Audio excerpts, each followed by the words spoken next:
इस्लामाबाद में दो बड़ों की बड़ी बैठक। वजीर आजम शहबाज शरीफ की सदर आसिफ अली जरदारी से मुलाकात। पार्लियामेंट में कानून साजी पर मुशावरत। कानूनी अमूर पर तमाम सियासी स्टेक होल्डर्स की मुशावरत से आगे बढ़ने का फैसला।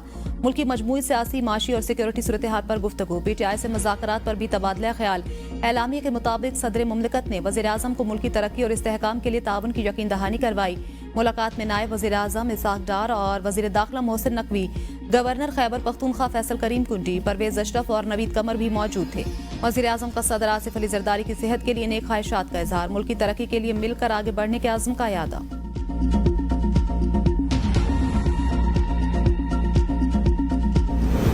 एहतजाज और धरनों के बाद अपोजिशन और हुकूमत मुज़ाकरात की मेज पर आ गए। मुज़ाकराती कमेटियों के इजलास का पहला दौर, बातचीत जारी रखने पर इत्तेफाक। अगला दौर 2 जनवरी को होगा। स्पीकर सरदार अयाज सादिक की ज़ेर सदारत मुज़ाकराती कमेटी का पहला इन कैमरा इजलास। आइंदा इजलास में अपोजिशन मुतालबात की फहरिस्त पेश करेगी।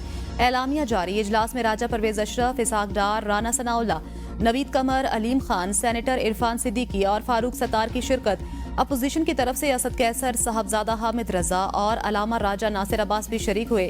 सलमान अकरम राजा और उमर अजूब अदालती पेशियों, अली अमीन गंडापुर काबीना मीटिंग और हामिद खान अदालती मसरूफियत के बायस मुज़ाकराती कमेटी में शामिल न हो सके। स्पीकर सरदार अयाज सादिक ने कहा, मेरा काम सहूलत फराहम करना है, बाकी दोनों फरीक अपना फैसला खुद करेंगे। हुकूमत और अपोजिशन के माबैन मुज़ाकरात का अमल नेक शगुन है। मुज़ाकरात का अमल जमहूरियत का हुस्न है।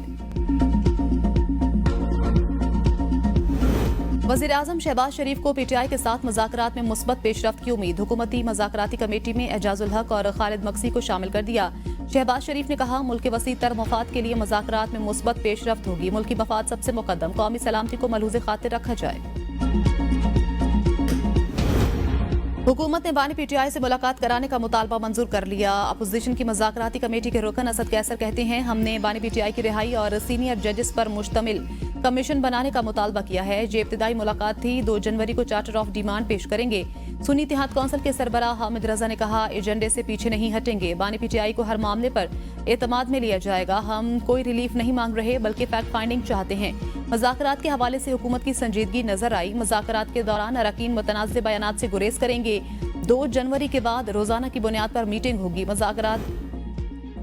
कोशिश है मुज़ाकरात कामयाब हों, मुल्क में सियासी इस्तेहकाम आए। इरफान सिद्दीकी कहते हैं, अपोजिशन के साथ खुले दिल, दिमाग और अच्छी तवक्कुआत के साथ मुज़ाकरात कर रहे हैं। हमारे पेश नज़र पाकिस्तान, मुल्क की तरक्की और आवाम है।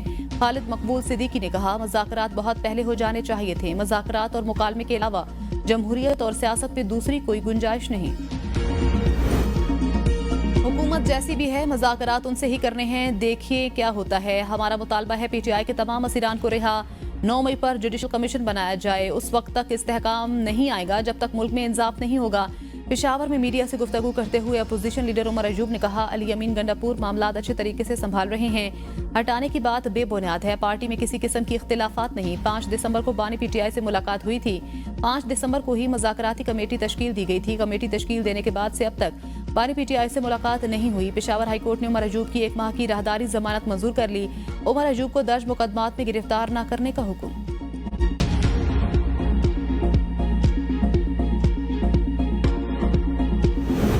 कुरम में इमरजेंसी नाफिज। खैबर पख्तूनख्वा हुकूमत ने जिला कुरम को आफतज़दा करार दे दिया। खैबर पख्तूनख्वा काबीना ने मंजूरी दे दी। वज़ीर आला खैबर पख्तूनख्वा की ज़ेर सदारत काबीना का इजलास। अली अमीन गंडापुर ने कहा, कुरम का मसला दहशतगर्दी का नहीं, 2 ग्रुपों के दरमियान तनाज़े का है। कुछ अनासिर फिरका वाराना मनाफरत के जरिए हालात खराब करने की कोशिश कर रहे हैं। मसले को दूसरा रंग देने के लिए गलत बयानियां बनाया जा रहा है। इलाके में गैर कानूनी भारी हथियारों की भरमार है। इतने भारी हथियार रखने और मोर्चे बनाने का कोई जवाब नहीं। किसी भी मुसल्ह ग्रुप को गैर कानूनी हथियार रखने की इजाजत नहीं। तीरा और जानी खेल में ऑपरेशन का कोई फैसला नहीं हुआ। 10 साल बाद हुकूमत और अपोजिशन एक मेज पर बैठी। राना सनाउल्लाह कहते हैं, अपोजिशन के मुतालबात सुनेंगे, फिर अपना मौक़िफ़ देंगे और कोई रास्ता निकलेगा। नहीं समझता वज़ीर आज़म ने नवाज शरीफ और एस्टेब्लिशमेंट को ऑन बोर्ड ना लिया हो। मुल्क में पार्लिमानी जमहूरी निज़ाम, पार्लियामेंट ने इसी आइन के तहत ही चलना है। कौम एक आइन पर मुत्तफिक है। हमने 200 मुकदमात दर्ज किए।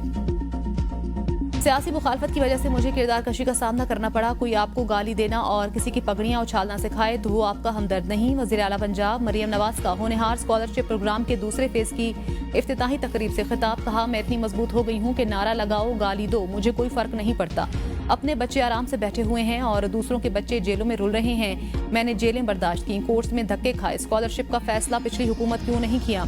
बहुत जल्द लैपटॉप भी आपके पास लेकर आ रही हूँ। वजीर आला ने तलबा से पाकिस्तान के खिलाफ कुछ न करने और खिदमत करने का अहद लिया। पंजाब ने तलबा को 1 लाख ई बाइक्स देने का ऐलान किया।